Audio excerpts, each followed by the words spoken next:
Welcome back to the channel, everybody. I hope everyone's having a wonderful weekend so far. I know we're kind of getting near the 4th of July holiday and baseball's in full swing. There's like international soccer tournaments at play too. So just kind of a fun time of year to be a sports fan. And this time of year, I couldn't help but think of my childhood in some ways and just the joys of having summer off. We'd often have our baseball season end about this point. It would still be about a month before I'd start playing soccer for the fall season.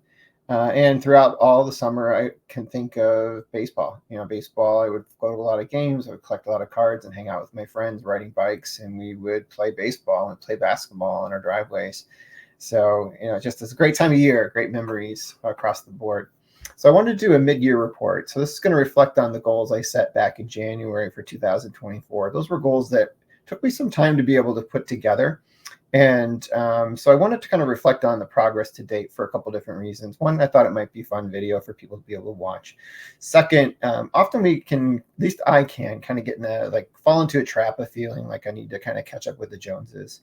And I feel like I've been able to curb that itch very much so over the course of the last couple of years.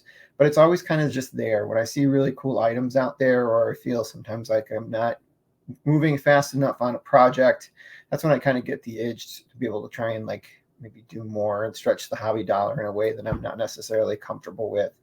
So this was actually a good exercise for me personally, kind of just going through my list and seeing where I was at, because I was actually pretty pleased with the overall results of what I've been able to accomplish so far. And I would kind of encourage you to do the same for yourself, especially if you have goals for yourself. And I think it's good to be able to kind of reassess where you're at. But if you don't have goals, you might want to consider maybe giving it a try. There's just so many avenues you can explore looking at collecting sports cards from different sports, different brands, different eras, modern, vintage, whatever it might be, graded, ungraded, that having a list for me, or at least a goal of being able to complete certain sets and things like that, which generate lists, helps me keep me pretty focused. That's why I'm able to move around card shows so quickly, because I'm usually looking for very specific things while I'm there versus kind of getting stuck at tables, because there's eye candy all over the place, and it's so easy to just kind of get stuck there and spend all your money on one table, and then you're like, oh, I didn't get to the rest of the show, and I found out I have better deals in some other places. So I thought, without further ado, I did put together a slideshow here to kind of show you where we're at. So I had 7 goals, and so I'm going to kind of walk you through the 7 goals and see where we're at. All right, so here we got my mid-year report with Old Comiskey Park in the background. So let me go to this slideshow itself so I can forward it a little bit easier. All right, so the first goal I had on my list, or at least the 7th goal, was to be able to pick up a Red Men card of Stay Musial with the tab. Now, I didn't know at the time, I don't think that there was actually 2. So now I'm in the hunt to be able to pick up the 1952, but this is the 1953 Red Men with the tab that I picked up last month, and I've shown several times recently, and I just adore this card. I keep pulling it out from time to time to just kind of look at it. I think it's a really fun looking image with the stadium in the background, the 52 image, just the blue background, which also really pops. And I've lost out on a couple recently, trying to be able to pick those up and add them to my collection. But I was really happy to be able to find this one and be able to find it in graded condition, as opposed to just marking it as authentic or it didn't have the tab. Just a great item that I was able to pick up and add to my collection for Stan Musial, because he is one of 3 players I do collect. All right, so that was the first one. That was goal number 7 was complete, although it kind of generated a second goal by being able to add the 52 one on there. All right, so the next goal I had for myself was the 6th goal, was to pick up the 1949 Bowman, and that's like the biggest recent acquisition I was able to pick up. And here it is, the 1949 Bowman copy that I was able to pick up and share earlier this week. So, with that said, this actually encouraged me to be able to kind of look at the Topps run I had, because I didn't have those cards graded at that point, to see if they were really worth grading when I could look at purchasing some of the ones for similar costs. So actually I did pick up a few recently. This is not all of them, but here's a few that I was able to share recently, which was the 58 All-Star, the 61 I got in a larger purchase that I'll talk about later. The 62, I guess it's the highlight card of Musial playing his 21st season, and obviously the 62 Topps card pictured right there, at least my bottom right corner here. So I was pretty happy. I have the entire Bowman run now for Stan. The Topps run, I just have one more item that's coming in, and I'll have that done. I can share that one as well. which now moves me on into the other items such as like the Redmonds, the Red Hearts, and eventually maybe the Leaf as well as some of the Topps issues like Bazooka and the Topps Bucks and the stamps as well. So stay tuned. Hopefully I can start picking up more of those items over the course of the next year or so. All right, so I did have a goal for myself to submit SGC orders from the late 50s and 60s. Well, I didn't do that. I submitted all my Jeters because I had a goal of actually selling some of the surplus, but also I wanted to get all the gold base cards. Actually, just ended up doing all the gold cards that I had and having them encased. The highlights are some of the ones you see pictured here. Pictured right in the center there is the Diamond Anniversary card. I know it's not a gold card, but I really enjoyed that parallel within the 2011 anniversary set. And I was just over the moon when I saw it come back as a 10. Actually, I was pretty pleased with the grades of all of these because even some of the 2003s and 4s, it's sometimes hard to get a 10 for a card that's been, not graded for that long period of time because it's just been through so many different hands and had a longer period of time where it could be nicked or dinged. So I was pretty happy to get a 21-year-old and a 20-year-old card. Both came back as 9s there. As you see the 3s and the 4s. And then obviously I got one more 10, which was from his final season of cards of what he's already done in 2015, along with his card number 1 pictured right above it. So my fourth goal was to finish my 2001 Topps Gold project. As I've talked about in previous years' videos, I was trying to be able to pick up all the stars and Hall of Famers for the 2001 Topps set. This was the first set where they did number parallels within the base set for every single card. Now, they did do it for like Bowman and some other products like Finest and even some of the other manufacturers had already done numbered cards, but this was a special one that they did for the anniversary set, for the 50th anniversary set, which they put a lot of resources in. It really brought back the flagship product because it was actually kind of a product that was kind of a throwaway product for so many of us, probably in the late 90s as they started focusing on more of the premium brands. So it was really nice to see them put this focus back into it. And it gave birth to the numbered parallels for golds, which are still in production all the way to this day and do kind of get a little bit of a premium because of the legacy of these cards. And this was the very last Hall of Famer that I needed. I already had like 2 of the Ricky Hendersons that were already in the set. So this was the third and final, which was a highlight card. And it took me over a year to find it for auction again. That's just how hard it was to be able to put these together. So I was able to then put it all together, and I put a video out, I believe it was in March, where I kind of showed every single one I had. If there's any lingering goal with this, it would probably be able to send in my Hall of Fame cards to SGC to be able to get them graded over the course of time. Because it's going to be cheaper than trying to find them already graded, as I kind of found out, because people have caught on to this for whatever reason, and the prices on these cards are really skyrocketed. So I already have them. Why not just get them graded as opposed to be able to kind of seek a card out and pay, 3 or 4 times the price that I would to grade it. My third goal was to continue to work on the 53 Bowman set, and this is one I haven't done a lot of progress on. You're seeing the 2 Hall of Fame cards I picked up, which were the Minoso and the Win. The Win's a really beautiful copy there and an excellent 5. But I'm going to be moving a little bit more in this direction for the remainder of 2024 because I have a lot of common cards I still need, ones that I wouldn't necessarily like search out for in graded condition. So I think I probably can pick up a lot of these cards pretty inexpensive over the course of the next 6 months and maybe get it down just to the few Hall of Famers I still need. With that said, there's still some pretty pricey ones I need to be able to pick up, from the Feller to the Yogi Berra to the Mantle card, as well as the Pee Wee Reese. So they'll probably be bigger picture pickups during the course of probably my next year when I put out the 2025 video. But who knows? Maybe I'll run in and get one of those. But there's still some other Hall of Famers I can pick up that aren't nearly as expensive, but are still fairly big names. All right, so Diamond Stars, I wanted to pick up 15 more cards, and actually have already gotten 13 for the year. So I think I might be over my goal here, and that's okay, just because I love these cards. And I still need a lot of commons for this too, and I still need some Hall of Famers. I think I have 13s I'm going to be sharing with you here. I think for my final 2 sort of mandatory ones to get to 15 for the year, I'm going to go after some Hall of Famers.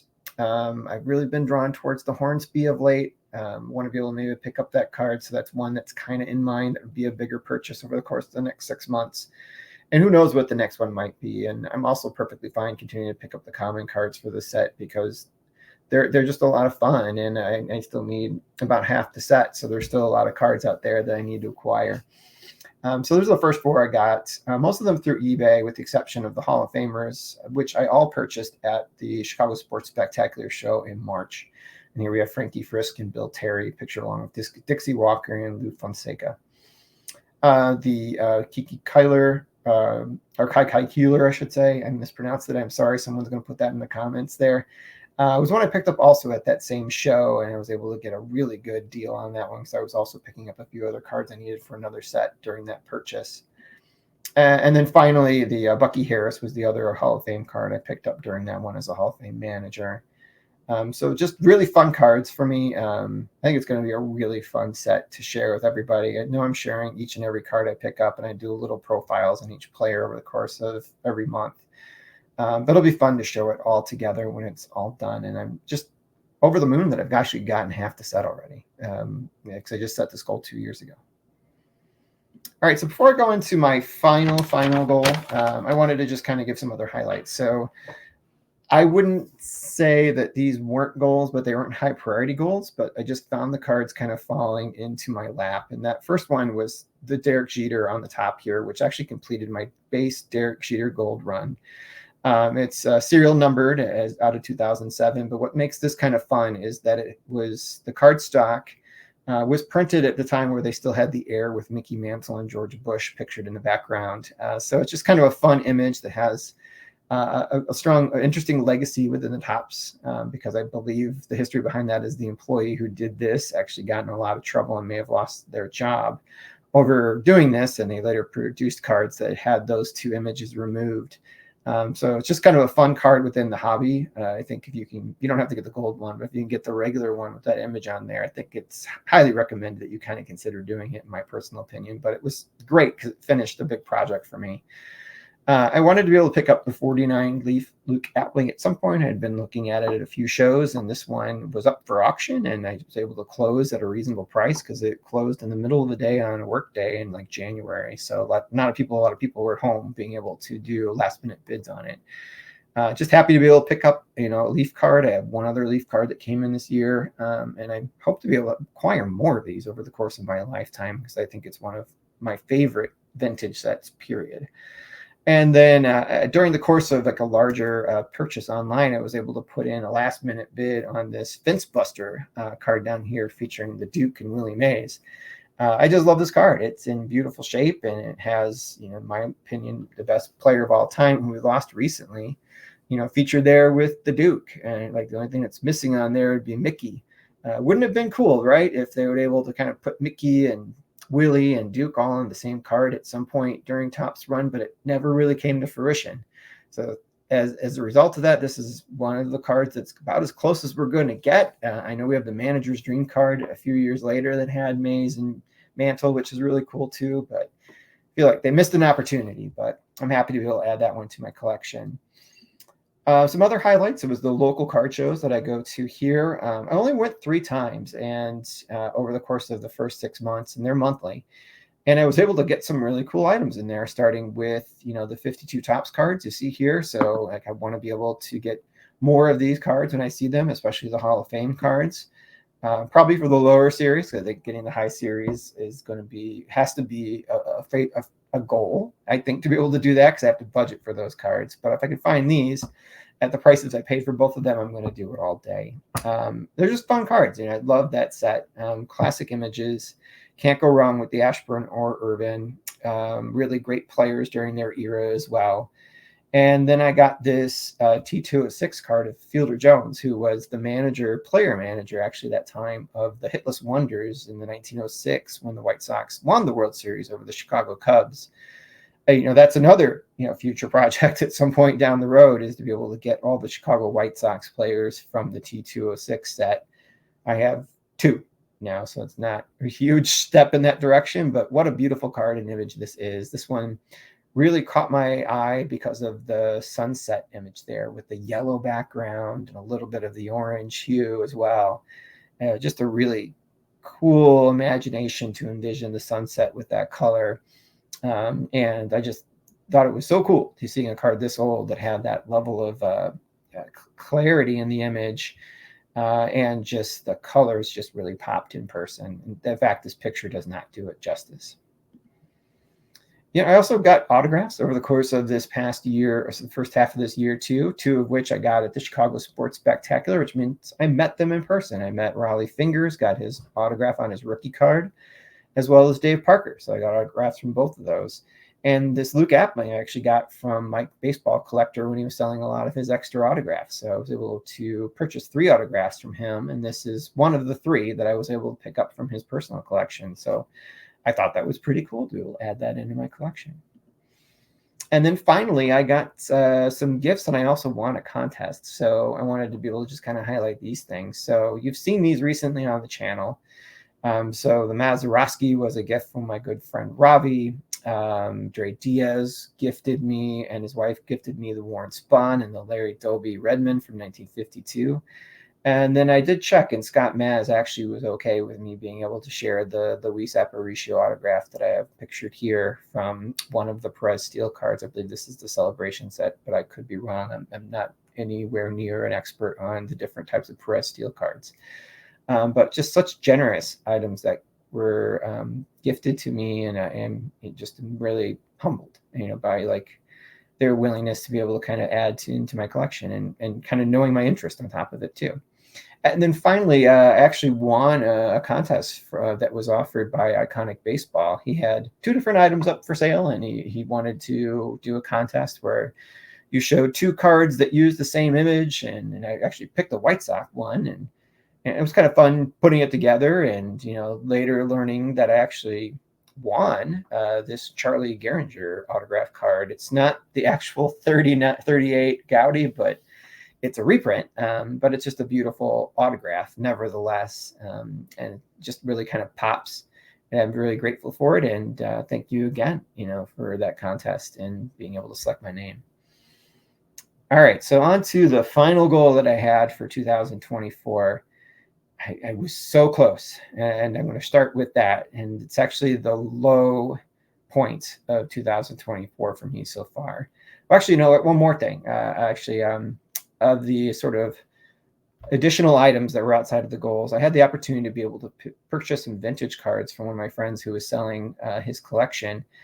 And some of the highlights of the 16 card purchase are pictured here. So I tried to be able to kind of pick out some of the better looking cards and Hall of Famers, and just some really sharp looking items that you're able to kind of add into here.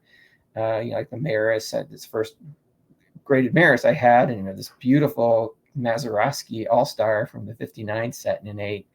And you can't go wrong with Mr. Cub Ernie Banks picture down here from the 58 set. So just really grateful that I had that opportunity. I was really grateful that I was able to help him kind of start selling some of his cards by purchasing these 16 off of him. So thank you very much. All right, so back to the bummer story of the year. And there it is. This is the 1948 Bowman Yogi Berra. This was the last card I needed to be able to finish the 1948 Bowman set, which was my goal number 1 for the year. But this card never made it to my house. It was actually the one that was stolen. So for those of you heading out to the National, feel free to take a look at this. And if you can zoom in and get that serial number, please take it. And if you see it, feel free to reach out to me, and I will kind of coordinate that communication with Greg Morris Cards that this is actually the stolen card. And because they're trying to still try and chase down where their items went at this point that they sent out to people who won their auctions. So they were wonderful, being able to work with me and quickly refunded me. So, I have nothing but positive reviews for Greg Morris Cards and the way they handled it, but also just the service I've had from them over the years. But this was a huge bummer because I got this at auction. So it was actually a little less than a lot of the cards in the similar condition had been selling for over the course of the last 3 or 4 months. So it was a kind of a win-win in many ways. It was the last card I needed, and I got it at a really good price. And it's an all-time great Hall of Famer. And it's one of the great cards, I think, in that set in particular, but of the vintage era. And it just didn't arrive. But I didn't want to end it on that note. Did want to show you some other 48 Bowmans I was able to acquire this year. as I am still done on one card, so I'm still in the market for it. That is one I will get this year, but I don't know when, but I'll be kind of looking for it, and hopefully I can maybe win one at auction again in the future in a condition that I'm happy with. But I did get the Musial card, so that was great. That was one of the first items I got of the year, and I got the Red Shandies. And I thought just kind of adding the Allie Reynolds in there, the Bobby Thompson, or other kind of key cards from that set. This is not all the ones that I acquired this year, but just some of the highlights that I was able to pick up. All right, so that's kind of the end of the slideshow, and that is the mid-year report at this point. So hope you guys kind of enjoyed my take on it. As I kind of looked back and putting this video together, I realized I've actually made a lot of progress, and I have a lot to kind of be thankful for within the hobby, and I'm definitely on good footing, kind of going into the last part of this year, and I'm excited to see how much progress I'm going to make on the 53 Bowman set, getting the Yogi, and some of the more Diamond Stars are kind of the focus. And if I get that Redman Musial, that's great too, and I'll be able to kind of share that with everybody over the course of the next 6 months, and then do an end of the year report in another 6 months. So take care, guys. Have a great weekend and a great week, and I'll see you again soon.